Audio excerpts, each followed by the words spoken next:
नमस्कार दोस्तों। आज मैं आपको ऐसी कहानी सुनाने वाला हूं जिसने 2 सालों तक पुलिस को परेशान कर रखा था। ये कहानी है कुछ ऐसे चोरों की जो चलती ट्रेन से ही करोड़ों रुपए लेकर गायब हो गए और पुलिस और जासूस मिलकर इन्हें सालों तक ढूंढते रहे, लेकिन कोई सुराग नहीं मिल पा रहा था। ये समय था 8 अगस्त 2016 का, जब भारतीय ओवरसीज बैंक, सलेम और 2 अन्य बैंक शाखाओं से 342 करोड़ रुपए को चेन्नई के भारतीय रिजर्व बैंक में ले जाया जा रहा था। ये धनराशि एक 106-4 सलेम चेन्नई एगमोर एक्सप्रेस की एक पार्सल वैन में रखी गई थी। ये पैसा कई प्राइवेट बैंकों का था और कैसे एक गिरोह ने पार्सल वैन से 5 करोड़ 78 लाख की चोरी कर ली और पुलिस इस मामले को 2 साल बाद सुलझा पाई। पूरी कहानी जानेंगे इस वीडियो में। इस सनसनीखेज डकैती को हुए आज 8 साल बीत चुके हैं, जो 8 अगस्त 2016 की रात को सलेम चेन्नई एगमोर एक्सप्रेस पर हुई थी। यह अपराध अपनी योजना और प्लानिंग में अत्यधिक चालाक था, जिससे पुलिस कर्मचारी महीनों तक परेशान रहे। उस दिन नोटों से भरे लकड़ी के 225 डिब्बे, जिसमें था 342 करोड़ रुपए, पैसों से भरे इन डिब्बों को सलेम के भारतीय ओवरसीज बैंक और 2 अन्य बैंक शाखाओं से चेन्नई के भारतीय रिजर्व बैंक में एक पार्सल वैन VPH 08831 में ले जाया जा रहा था। ट्रेन 8 अगस्त की रात 9 बजे सलेम जंक्शन से निकली और अगले दिन सुबह 4 बजे एगमोर पहुंची।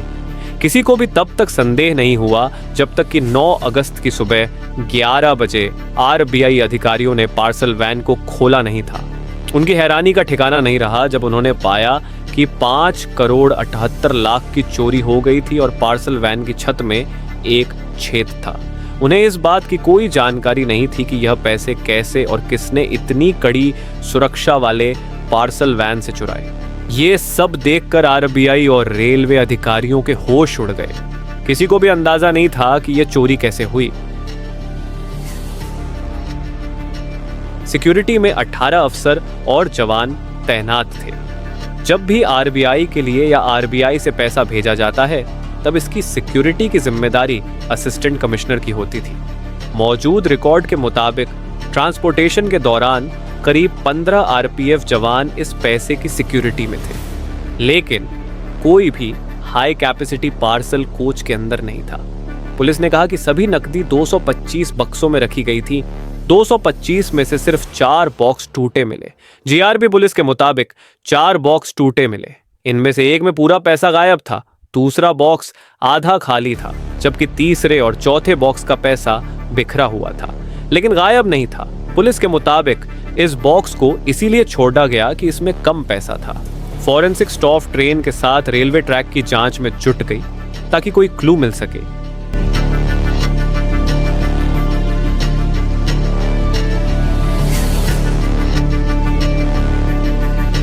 पुलिस को शक था कि यह चोरी सेलम और विरुद्धाचलम के बीच हुई।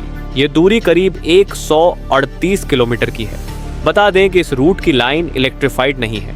पुलिस के मुताबिक ट्रेन की छत पर जहां छेद किया गया वहां इलेक्ट्रिक केबल होते हैं। ऐसे में चोरी करना संभव नहीं है। सेलम और विरुद्धाचलम के बीच में ही बदमाशों ने लूट को अंजाम दिया।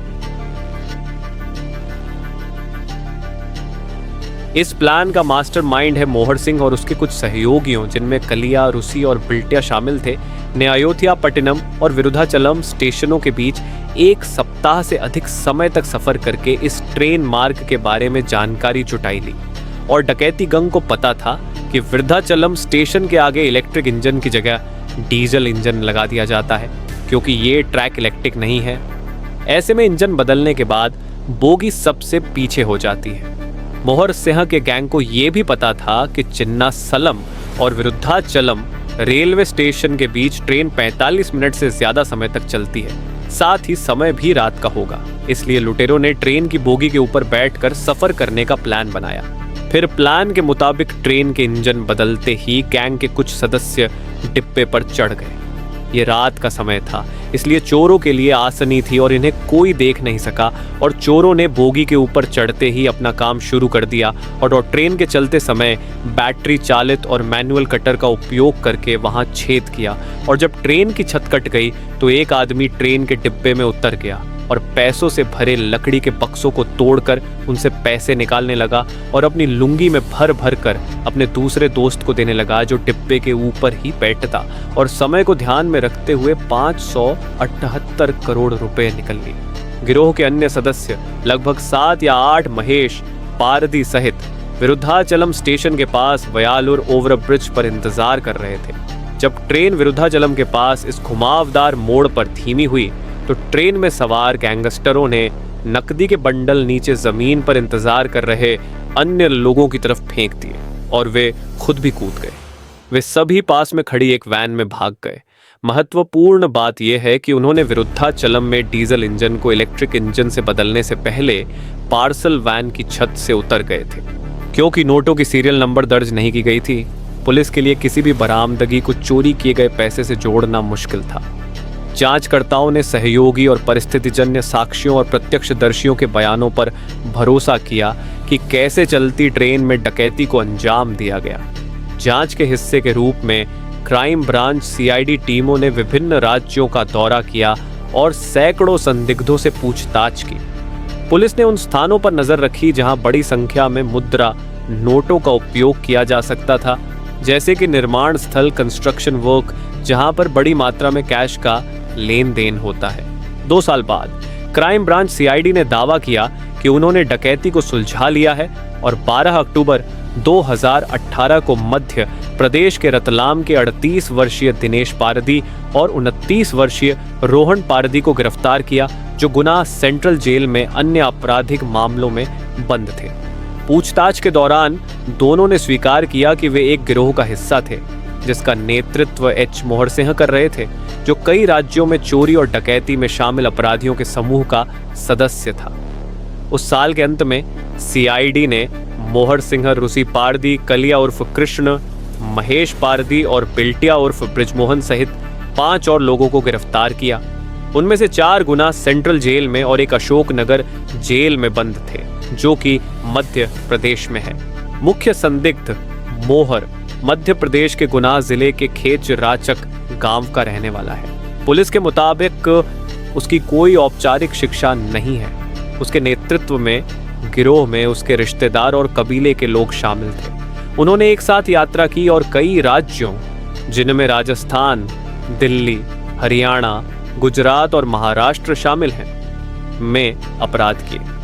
2006 में जम्मू और कश्मीर पुलिस ने परिवार के 5 सदस्यों की निर्मम हत्या के लिए उन सभी को गिरफ्तार किया था। कुछ गैंगस्टरों को बरी कर दिया गया और कुछ को सजा सुनाई गई। फिर वे मध्य प्रदेश में हत्याओं में शामिल हो गए। जब स्थानीय पुलिस उनकी तलाश कर रही थी, मोहर सिंह अपने गिरोह के साथ दक्षिण भारत चले गए और ट्रेन में डकैती करने से पहले तमिलनाडु और पुडुचेरी में विभिन्न स्थानों पर डेरा डाला। पुलिस के मुताबिक लूटी गई रकम को गिरोह के सदस्यों के बीच साझा किया गया था, लेकिन लूट के कुछ महीने के भीतर 2016 में 500 और 1000 रुपए के नोटों के डेमोनेटाइजेशन के कारण ज्यादातर पैसे बेकार हो गए। पुलिस सूत्रों ने बताया कि डकैती के संबंध में 8 लोगों को गिरफ्तार किया गया। सभी ने दावा किया कि उन्होंने RS2 करोड़ मूल्य की नोटों को जला दिया था, जब केंद्र सरकार ने 500 और 1000 के नोटों को प्रचलन से वापस ले लिया था। शेष राशि अभी भी जांच का विषय है, क्योंकि संदिग्धों ने जांचकर्ताओं के साथ सहयोग नहीं किया। दोस्तों, आपको ये कहानी कैसी लगी हमें कमेंट करके जरूरी बताएं और हमारे चैनल ट्रू स्टोरी को सब्सक्राइब करना ना भूलें।